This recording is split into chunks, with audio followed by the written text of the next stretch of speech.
Graduate of University of South Florida and University of Arizona.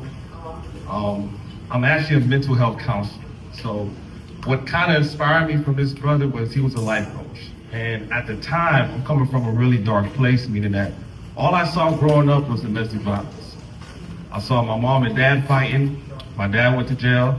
I see the next door neighbor fighting, getting out of jail. Across the street, brother getting killed, gangs. So me growing up, I didn't even think I was gonna make it to 25. College, nah, I didn't think about that. So my biggest thing was playing basketball. I think all of us wanted to be like Jordan.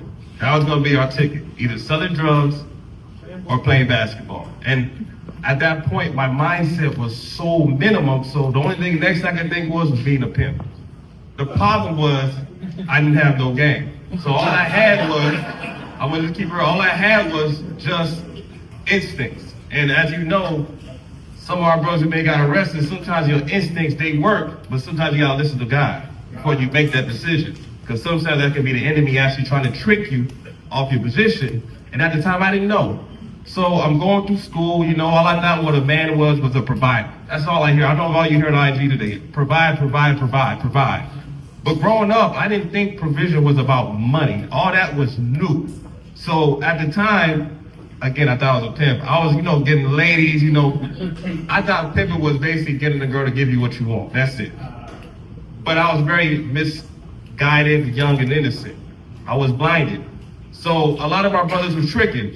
Back then, Lil Wayne just hit the scene, T.I. just hit the scene. So back then, all I thought was pimping was tricking. I was never tricking my goddamn mouth. I was mad. They tried to bring me to the strip club. By this little guy said, hell to the no. I went and got a suit. I got fresh and said, yo, I'm going to go get my own. But then, God kind of humbled me. He sent me to the strip club and he showed me, he said, nah, son, you're young.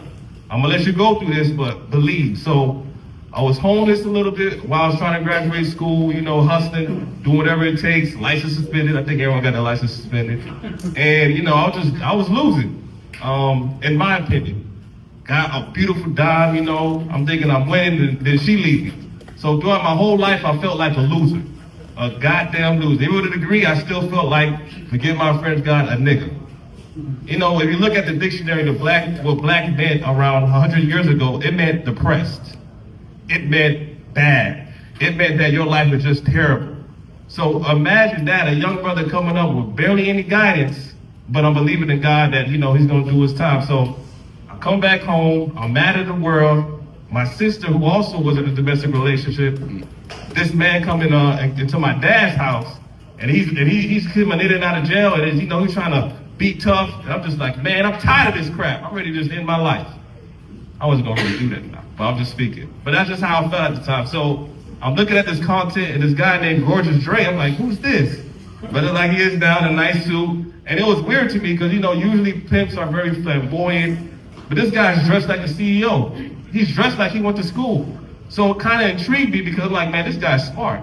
I say he's smart because that's a real man. Because you don't really need to know exactly what that man is. It's about being mysterious, mystique.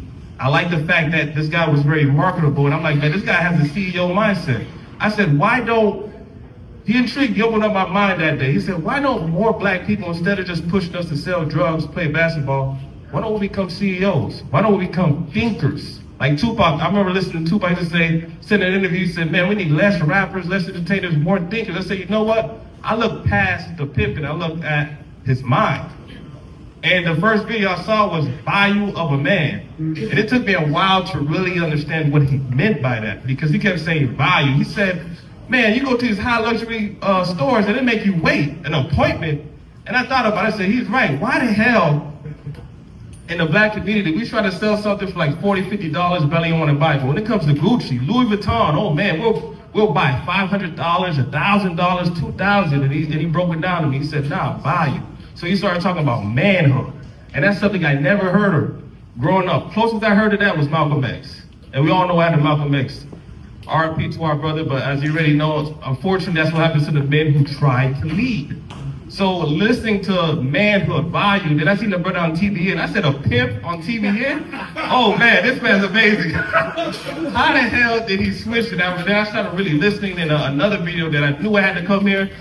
Something said, yo, go research Dre a little bit. And he said, pleasure. He had a video about pleasure. And I said, man, for a guy who may not have went to college, how the hell does he have so much information? And what's funny is, I knew I had to come because the kid I was counseling, who's kind of like me, but the dad is in and out of his life, the mother said, my son is focused on pleasure.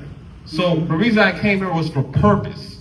See, I have a purpose to be here. I learned to be more intentional. See, growing up, I was a little insecure because no one taught me that I had a purpose, that I wasn't just a nigga. I was a king, I was a man, I was somebody. Regardless of what I have in my pocket, I'm somebody who I work for, who loves me, who's my friend, who wants to be a beneficiary to whatever I'm doing. I had to learn hard again. I had to go back to my old school style. I think I was a pimp. Hey, only rock with people who rock with you regardless how many money you got in your bank, what's in your car. Then I heard a video about possessions. And I said, you know what? The brother's onto something. Because I love Kevin Samuels, bro. I just be like, man, Kevin Samuels, you messing up the game, bro. You talking way too much, in my opinion, because that's not the game. The game, like he said, was manhood. It ain't about making 100,000. You don't need to know how much your brother's making. Now, it's good to aim high because, unfortunately, I live down here in Miami and South Florida. It's expensive. I think it was a little right with making that type of money if you want to live, because I believe as a man, you want to be 100%, meaning that you don't need a woman to survive. But if you're trying to build a kingdom, if you're trying to build a family, you're trying to build a legacy, of course you need that woman. So just, listening throughout the years of Dre, it just always motivated me because now I have my own business. I'm a life coach. I'm a mental health counselor. I also had a business for credit.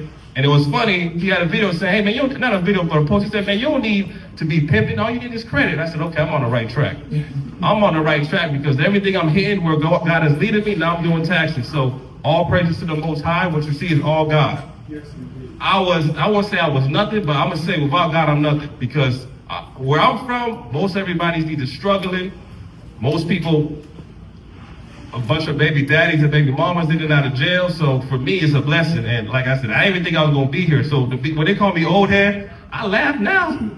Because I listened to another brother. He said old stands for outliving dummies. So I'm proud to be old because in our community, as you know, once you hit past 28, 20, 30, you're considered an old head because back in the day, most black brothers would die by 30s. So it's great to be here. All you guys looking fly. I love it. I wish that this is the image. We reclaim back our image, which I did love what Kevin said was saying. Reclaim back our image and dress more like this because our women need us and the children need us because they're lost.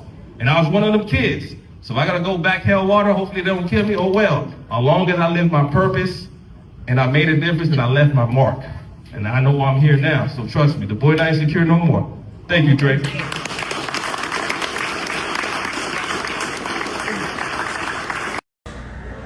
4, 5, 6, or 3, 2, 1, the system is thrown topsy-turvy.